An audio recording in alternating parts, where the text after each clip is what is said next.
Oi pessoal, tudo bem? Resumo do Estúdio I com notícia potencialmente histórica. Moraes autoriza a soltura de Mauro Cid com tornozeleira eletrônica, logo após a homologação da delação premiada, que fez até a Michelle chorar. Vejam detalhes no resumo do Estúdio I. Por favor, deixe seu comentário sobre as implicações dessa delação. Bolsonaro vai para a cadeia ainda esse ano ou não vai de jeito nenhum? Aproveite e já deixa o seu like para fortalecer o nosso canal, inscreva-se, ativa o sininho e compartilha nas suas redes sociais e grupos do WhatsApp, tá bom?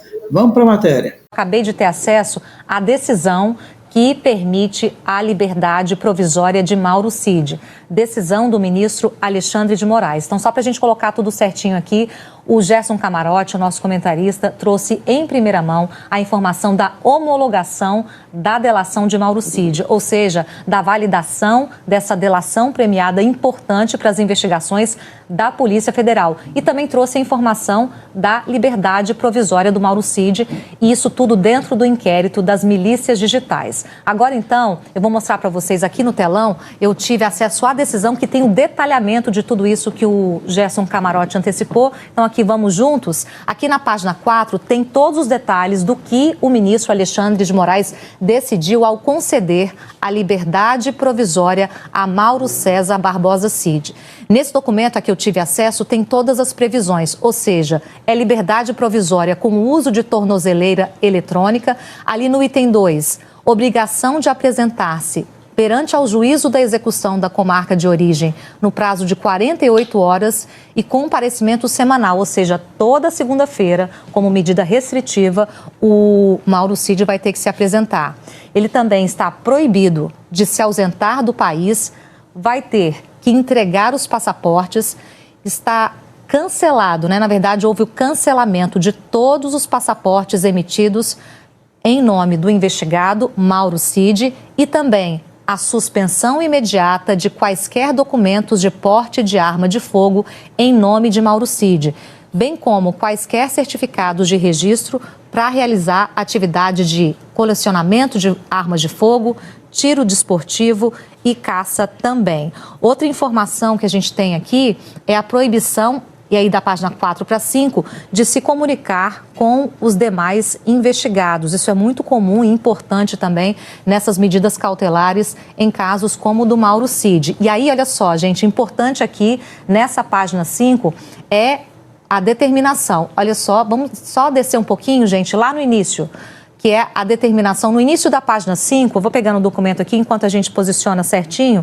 No início da página 5, da 4 para 5, é proibição de se comunicar com os demais investigados por qualquer meio, por intermédio de seus advogados. E aí, essa proibição tem exceções. E aí, o ministro Alexandre de Moraes coloca como exceção Gabriela Santiago Ribeiro Cid, que é a mulher de Mauro Cid, Beatriz Ribeiro Cid, filha dele, e Mauro César Lorena Cid, pai do investigado. Então, Mauro Cid, ele não pode se comunicar com os demais investigados nesse inquérito, a partir do qual ele conseguiu liberdade provisória. E aí tem 3 exceções, ou seja, pessoas com quem ele pode se comunicar: a mulher, a filha e o pai dele. Aí também tem informação nessa página 5 do afastamento de Mauro Cid das funções de seu cargo oficial no Exército, devendo ser comunicado imediatamente o comandante do Exército. Descendo um pouco mais, gente, nessa página 5, tem a determinação. Alexandre de Moraes determina que Mauro Cid seja afastado de suas funções no Exército. E aí ele pontua aqui nessa decisão que eu acabei de receber, já estamos espelhando aqui no ar para vocês acompanharem junto com a gente, que essa decisão servirá de um alvará de soltura para o Mauro Cid, ou seja, daqui a pouco essa soltura, essa liberdade provisória, com todas essas medidas restritivas que eu acabei de detalhar aqui para vocês, ela deve ser cumprida.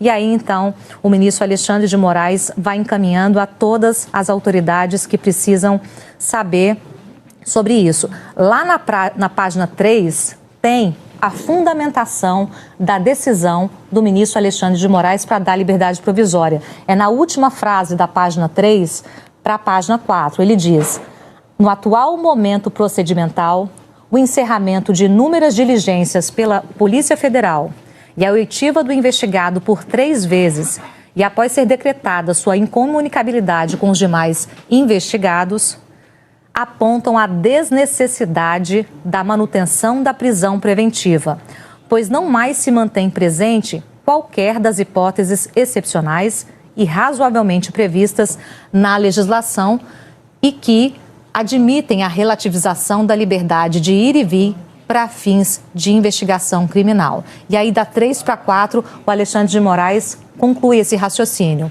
A manutenção da prisão não se revela, portanto, adequada e proporcional, podendo ser eficazmente substituída por medidas alternativas. Rolou um pouquinho, gente, olha, da página 3 para 4, a gente tem um raciocínio completo. Até a 4, essa primeira linha, sobe um pouquinho. Então, basicamente, o que o Alexandre de Moraes diz? Que, passadas as oitivas que ele já fez, o encerramento de várias medidas policiais que a PF já adotou, também Mauro Cid ter sido ouvido por 3 vezes, ele estar com a sua comunicação interrompida judicialmente, ter uma proibição de se comunicar com outros investigados, tudo isso torna desnecessária a prisão dele e por isso que o Alexandre de Moraes, então, determina que ele fique com liberdade provisória e uma série de medidas restritivas. A gente mostrou aqui que entre as medidas restritivas estão se apresentar à justiça, não falar com os demais investigados, com exceção de 3 parentes dele, filha, mulher e o próprio pai, também ter todos os passaportes cancelados e também não ter nenhum porte de uma arma, nenhuma autorização para ter armas aqui. Então, a gente tem o detalhamento do que levou agora a Natuza, já chegando, Natuza Neri, para essa cobertura, do que levou o ministro Alexandre de Moraes, com esse documento que eu acabei de receber e mostrar aqui no ar, a essa decisão. Mas já quero, então, dar boa tarde para minha amiga Natuza Neri, para falar sobre esse dia, esse sábado, o desfecho de uma delação que a gente tanto falou aqui na Globo News, né, Natuza? Boa tarde. Vamos lá, Camila, para resumir a história. O Ministério Público Federal, num documento assinado pelo subprocurador-geral da República, Humberto Jacques, pede acesso à colaboração, pede acesso a documentos à Polícia Federal, diz que quer acompanhar as tratativas dessa colaboração premiada, e esse documento reforça uma apuração que eu tenho que o Ministério Público Federal fez chegar ao entorno de Cid o interesse de o próprio Ministério Público Federal estabelecer esse acordo de delação e não a Polícia Federal.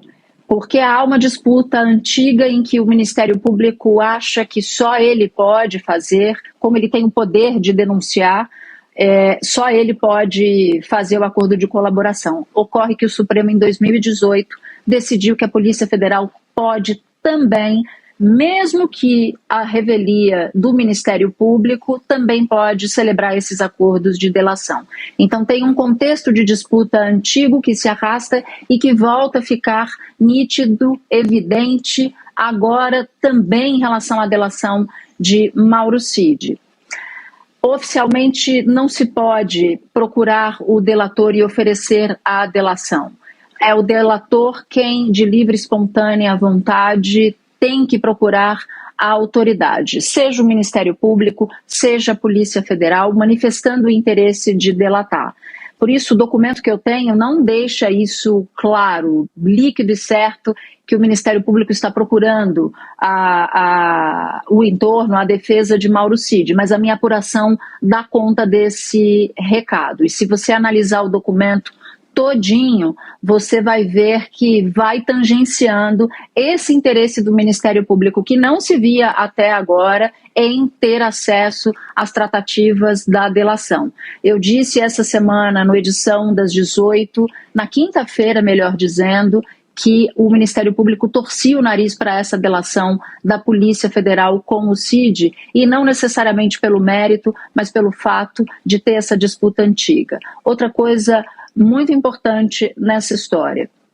na lei da delação premiada, que versa sobre organização criminosa e que deixa bem claro que a delação é um meio de obtenção de prova, não é a prova em si, portanto o CID vai ter que comprovar ou dar indicativos de como as provas podem ser encontradas para confirmar e corroborar tudo isso que ele fala, diz exatamente que um dos benefícios que o delator tem pode ser a não denúncia, e essa decisão só cabe ao Ministério Público Federal. Então agora o Ministério Público Federal, que instaura esse procedimento administrativo para acompanhar as tratativas do acordo de delação, entra Camila no rolê. Então o resumo da história é esse.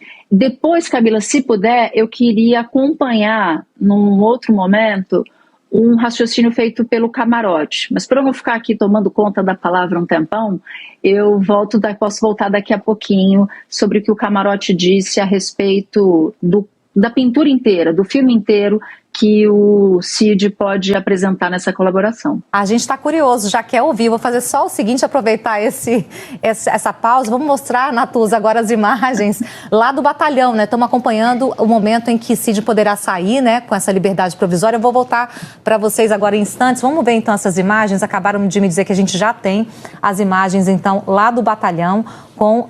A gente está vendo ali, gente, o advogado do Mauro Cid, o César Bittencourt, acompanhado da mulher, a Vânia Bittencourt, que fazem a defesa do Mauro Cid. Essa é a porta ali dessa área do batalhão do Exército. O Mauro Cid está preso desde o dia 3 de maio, naquela investigação sobre fraude em cartão de vacina. E agora o que falta para ele sair é somente essa tramitação ali burocrática. Essa imagem me parece que já é a entrada da defesa no batalhão, para, em momentos, encontrar com o Mauro Cid, né, que toda a soltura ela tem esse acompanhamento de praxe pela defesa do investigado. Então a gente já vai continuar acompanhando tudo isso lá no batalhão do Exército. Natuza? Pelo traje do advogado de Mauro Cid, ele não estava esperando exatamente para hoje essa soltura, não. Ele está de bermuda. Está bem à vontade, talvez, né? Talvez né? tenha colocado uma camisa ali às pressas. Muito bem observado. Natuza não perde nada, né, Camarote? Desde ontem.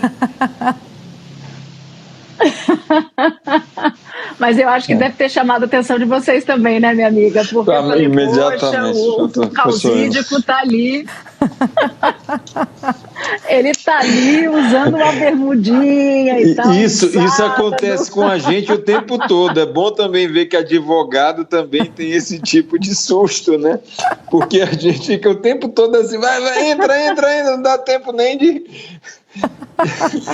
dar um tapa no visual. Gente, tem que estar pronto o tempo todo também, né? Mostrar a parte de... Mais ou menos, viu, amiga? Porque se eu for mostrar aqui meu traje de baixo, eu só dei um jeitinho no rosto. Mas é isso, né? Tem que ter. A gente vai se virando. Ô, Natuza, já quero te ouvir, fiquei curiosa sobre o raciocínio que você falou, que você queria retomar a partir do que o Camarote disse. É bom que a Camila bota Camarote ordem na história. Aqui, ó, é Rafaela, não posso nem pegar esse mérito. Rafaela mandou, a gente faz. Rafaela, eu tenho medo dela. Se ela tá mandando, eu vou fazer. O raciocínio é bastante simples, pegando carona no que disse o Camarote. A delação de Cid, eu não sei, a gente não sabe no que vai dar, né? A gente não sabe a extensão do que ele vai contar. Ele já contou bastante a PF, mas como eu disse aqui na primeira entrada, e eu não sei se o assinante viu porque a minha conexão caiu, ele vai dizer mais. Então, Cid vai ficar a partir da notificação da polícia, quando a polícia for notificada da homologação da delação. Até pouco tempo atrás ainda não tinha acontecido, mas isso deve acontecer em muito breve. Cid fica à disposição da Polícia Federal. Então, a qualquer momento, ele pode ser chamado pela polícia para continuar os seus depoimentos. Então, é importante saber que esses depoimentos não acabam por aqui. Dito isso, para não especular a extensão do estrago que Cid pode fazer nessa delação, A gente pode imaginar que sim, mas não dá para dizer exatamente em detalhes o que ele vai dizer. Cid, na sua delação, tem uma importância do ponto de vista criminal, porque ele vai dar detalhes de como essa organização criminosa investigada pela polícia operava. É o inquérito, tudo começa no inquérito das milícias digitais. Mas do ponto de vista histórico, a delação de Cid é igualmente importante. E aqui uma apuração. Essa delação, ela não vai ser uma delação enxutinha de vacina, joia, atos antidemocráticos, tentativa de abolição do Estado Democrático de Direito, fraude em cartão corporativo. Ela não vai ser uma delação sucinta, ela vai contar uma história. Ela vai contar a história de tudo que aconteceu do primeiro dia do governo Bolsonaro até o último dia do governo Bolsonaro. Então é uma delação, como eu não consigo avaliar, porque nós não temos acesso ao que já foi dito e a delação é sigilosa, mas essa delação, ela terá um papel histórico fundamental, que é contar o que nós não sabemos sobre a história do governo Bolsonaro. Como o governo Bolsonaro operou em momentos críticos, da pandemia a atos contra o sistema de urnas eletrônicas, por exemplo. Então, ela tem a delação, antes mesmo da gente conhecer o conteúdo dela, um papel histórico muito, muito, muito importante. Com certeza, Natuza. Gente, quero só registrar, acabou de chegar a manifestação do ministro da Justiça. Ele postou há pouco, Flávio Dino disse o seguinte: minhas homenagens à equipe da Polícia Federal que atuou para o andamento da colaboração premiada do senhor Mauro Cid. A Polícia Federal atuou com seriedade, profissionalismo e pleno atendimento à Constituição, às leis e à jurisprudência do STF. Feito esse registro, quero só reforçar aqui na decisão que a gente acabou de mostrar que o Mauro Cid concede, o ministro Alexandre de Moraes concede a exceção da questão da comunicação. Ele não pode falar camarote com outros investigados, mas tem exceção. Ele pode falar com a mulher, a filha e o pai, Mauro Cid, que era uma demanda da defesa dele e era uma expectativa grande da própria família e que foi atendida nessa decisão. Exatamente, você tinha essa demanda. Veja, a grande preocupação que tinha do Cid, especialmente, é quando começa a chegar a família, essas investigações começam a atingir a família. Primeiro, no caso do cartão, da fraude de cartão de vacinação, quando pega a esposa do Cid, ela também investigada.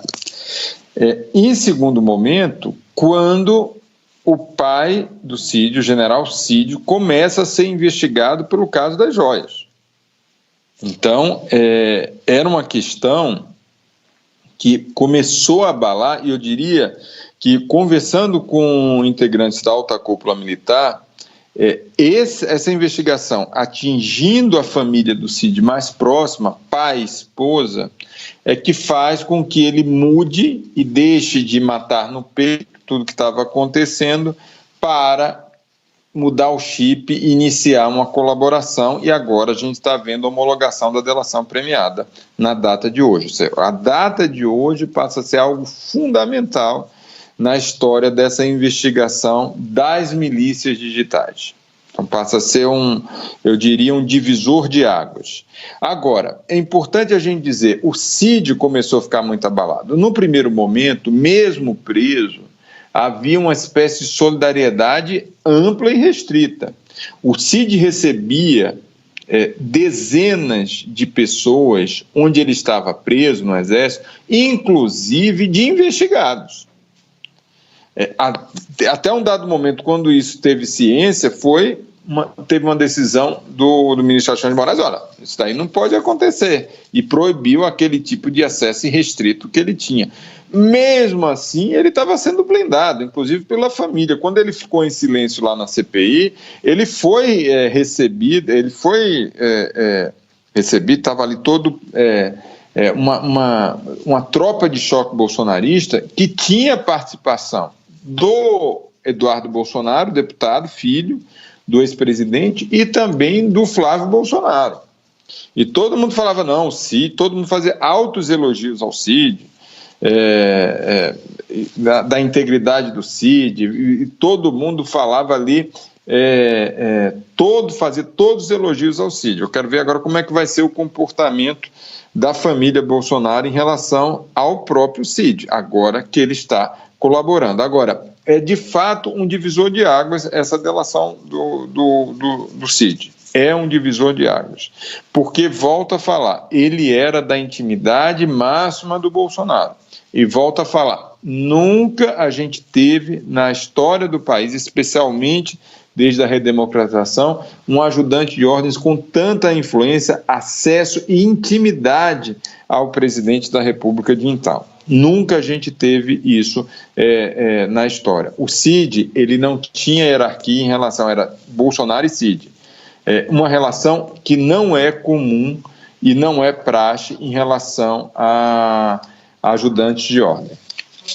Certeza, o Camarote, aqui o tempo todo chega informação, Natuza atrás, Camarote, eu também. Eu quero dar informação que quem mandou foi a Fernanda Vivas, nossos olhos lá no Supremo Tribunal Federal, e que agora, então, formaliza o que o Camarote antecipou, trouxe em primeira mão, que é a homologação. Vou ler aqui porque tem alguns detalhes, que é a seguinte, olha, no dia 9 de setembro de 2023, nos termos do parágrafo 7º do artigo 4º da Lei de Delação, presentes a regularidade, legalidade, adequação dos benefícios pactuados e dos resultados da colaboração à exigência legal e à voluntariedade do manifestante de vontade, o ministro do Supremo Tribunal Federal, Alexandre de Moraes, homologou o acordo de colaboração premiada. Referente à investigação, tem aqui o número, mas é aquela das milícias digitais, e demais petições conexas, muita letra, muita informação, né? Acordo realizado entre a Polícia Federal e Mauro César Barbosa Cid, devidamente acompanhado por seus advogados, a fim de que produzam seus efeitos jurídicos e legais. Portanto, só a parte formal, mas importante, agora informação oficial do Supremo Tribunal Federal, homologado o acordo de delação do Mauro Cid. Lembrando, o Camarote trouxe essa informação primeiro e a gente vai desdobrando as informações, inclusive aquelas que chegam oficialmente depois, com detalhamento.